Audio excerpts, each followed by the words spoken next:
Hello, hello. So great to see everyone. Hope you are all doing well. My name is Jake Ray. I am a certified hypnotist. I practice regression and progression hypnosis as well as QHHT. I'm a level 2 practitioner of that technique. I love to share hypnosis through my channel here. Feel free to subscribe to the channel if you are not already, and check out my website if you want some more info on my practice or to reach out to me. All right, so today's topic, I wanted to get into sharing some information that came through in a session a while back around the light codes and the information that's contained in not only sunlight but in the cosmic energy coming in from the broader universe, the other stars and celestial bodies out there, as well as how trees are such wonderful teachers for us, and how we can learn from them how to both transmute and work with these light codes and this information coming through not only the solar energy but the broader cosmos as well. So before we jump into that topic, please let me know down below if you have been feeling the increased solar energy. I know we are in the solar maximum period with our sun, so definitely a lot more activity going on. Let me know down below if you've been feeling that. I certainly have.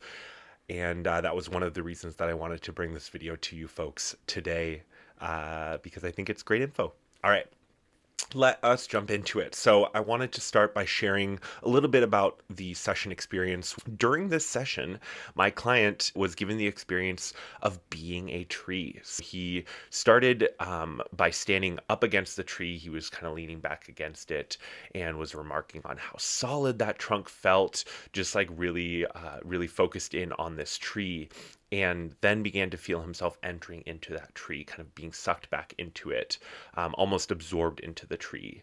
And, this was not a scary experience for him, but it definitely felt different than he was expecting. I think there was a lot of "oh" and "wow," that's a lot, and just a lot of dynamic language around how it felt. But as he was describing being this tree, he talked about the solidness to the trunk and how strong and stable he felt. He described not only the leaves and how he could feel every single leaf in his canopy, all of the branches. He could feel all of those animals that made their homes in him. He could feel all the way down the trunk, like I was saying, down into the roots. He could feel all of those connection points to the earth and how deep his roots felt, how solid he felt, how anchored he felt. And it was really interesting as he was focusing in on those leaves, he was describing this cosmic energy that was coming in that he could feel. And it was both the warmth of the light that he could feel, but he also described this as energy. He described this as information. And he did clarify that not only is this solar energy coming in from our sun, but that it was this cosmic energy coming in from the broader universe, and that all of those other stars, all of those other celestial bodies out there were also, he could also feel that light, that information, that energy coming from them. It was really cool. It was really cool stuff. And when I asked him what else he knew about this, if he could share more about this information, he went on to say that this light, this energy, this information, it's all one and the same. So, we talk about light codes, we talk about the energy that comes from the sun, and so it's all I was kind of reminded of the Trinity, right? The three in one, this idea of light, energy, information, all a part of one. One thing, but they're separate pieces to it. And that just as the light was information, the information was light, the light was energy, the energy was light. And I was definitely reminded of the ways that quantum physics teaches us that we are made of light, that at that most minuscule level we are light particles, and that our consciousness has manifested this light into matter. Our focus, our consciousness, our awareness, our observation, right, changes these waves of light into particles of matter. And I think it's just so fascinating the ways that he was talking about this. And it was interesting because he did make sure to clarify that it's always been this way. It wasn't like this was a new development, that there was information in the light. It was that this is just the way that light is, that it is this energy, it is this information. And so I think that that's important to note, because if it's always been this way, then we've always been interacting with the light and the information in this way. But I think, especially given the current solar maximum period we're in, especially given the transformational moments that we are going through as a collective, as humanity, I think that this active working that we're being called to actively work with light and information in new ways and in more conscious ways. The light codes, the information that he was absorbing as this tree, the feeling of all of that information coming in.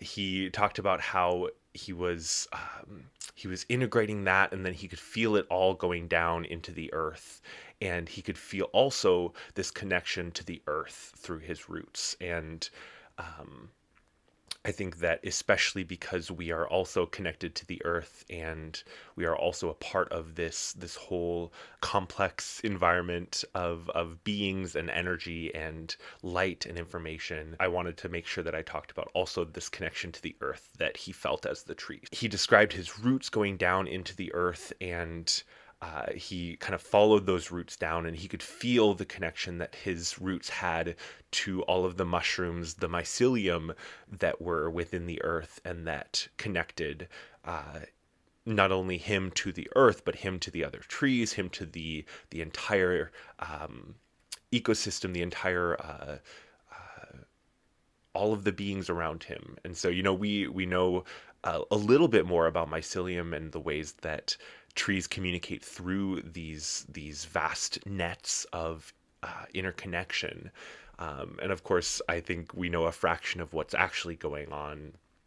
But I think that it's really interesting the ways that he talked about this connection, and the ways that he was sort of channeling this information, channeling this light down through his being as the tree down into the earth, and then sharing that with the earth, sharing that with all of these other beings, all of these other life forms that he was connected to, and then getting energy back from them, getting communication back from them.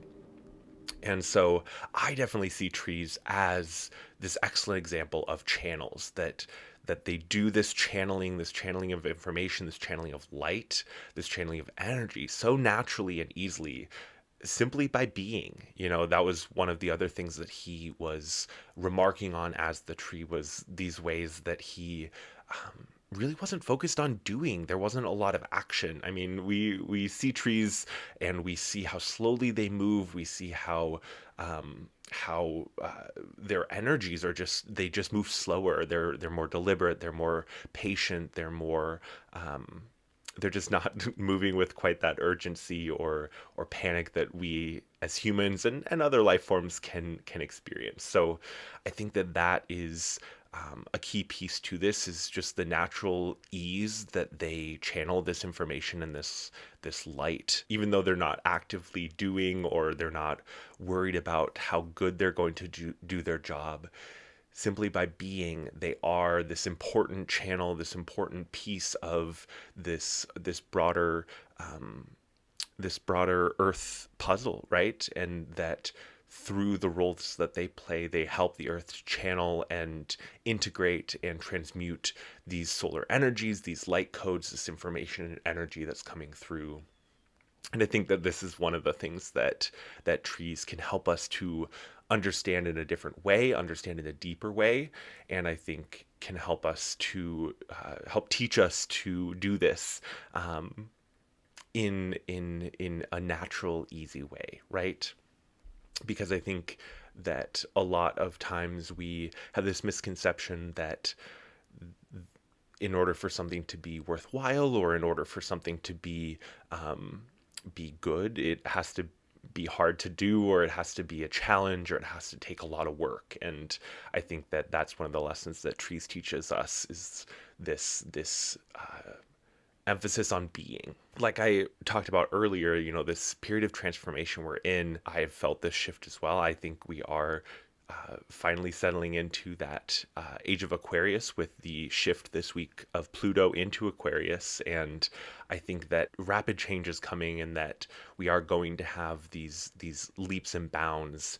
And uh, I think because of this instability or this dynamism in the way that we are going to be moving into the future, I think that the tree lessons are really important for now, and I think can really help us. So I think, like I said, working more consciously with these cosmic light codes and this information can help us to co-create even more powerfully with the universe in our own personal lives as well as the collective.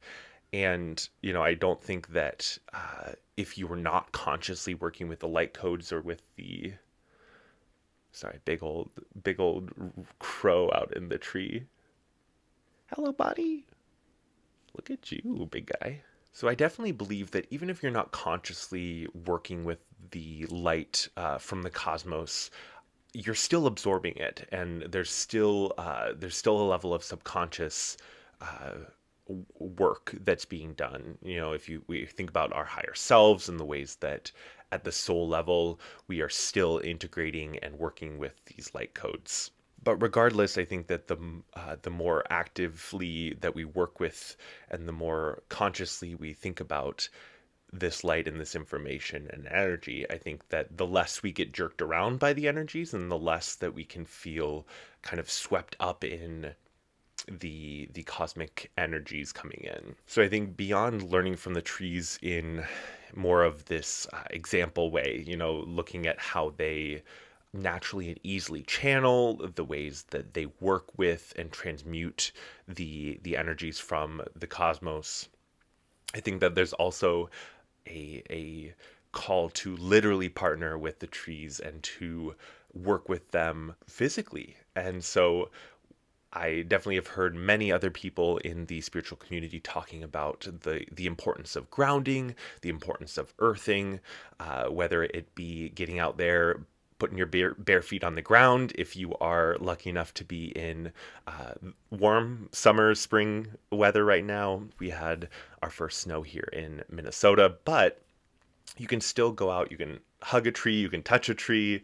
My personal favorite method is like my client did, leaning up against the tree, feeling your spine up against that trunk, and really tuning into the tree's energy. So I think when we partner with them, when we tune in, when we sync up with the tree's energy and the tree's vibrations, I think that it amplifies our own abilities to channel and transmute that energy. I think that it gives us that balance between sky and earth and really helps us to feel not only grounded because we're connecting into the tree, into the earth, into those rhythms that the earth provides, but we're also connecting into that cosmic energy, and we are connecting to not only the energy but the information contained within and the light, which again, if we're made of light, I think that adds another layer to the value of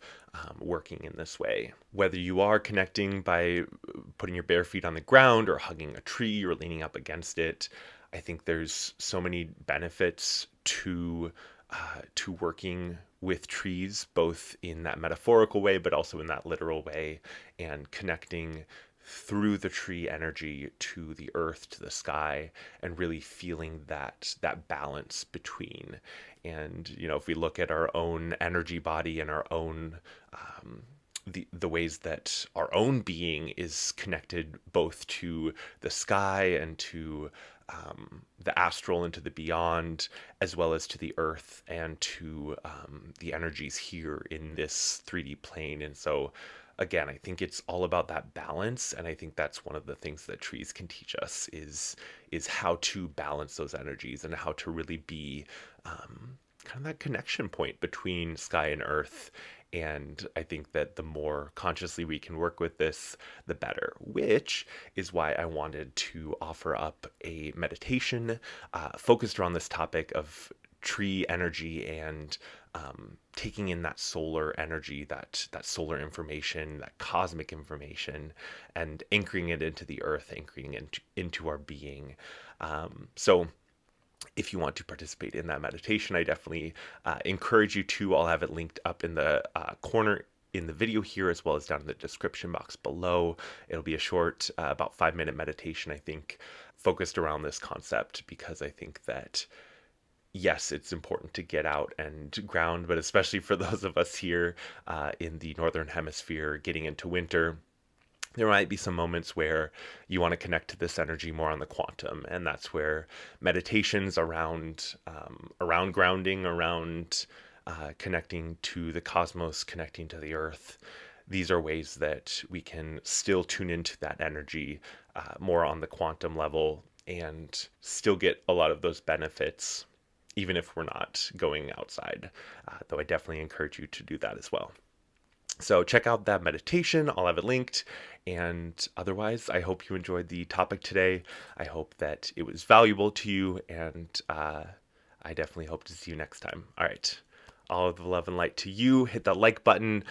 Subscribe if you are not already. Check out that meditation, and I'll see you in the next one. All right. Bye for now.